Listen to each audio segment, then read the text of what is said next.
Kusema lau kana li ahadihim mithla uhudi dhahaban,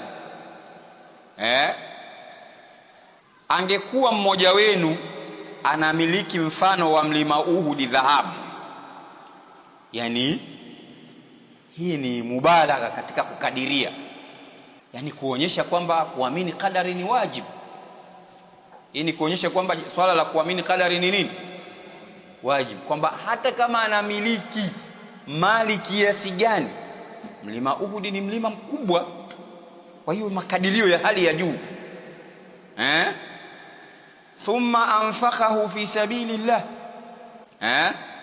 akatoa katika njia ya Allah, akatoa katika jihadi. Na jihadi kama tunavyojua sisi kwamba kutoa kwa ajili ya jihadi ni katika vitu ambavyo vina ujira mkubwa.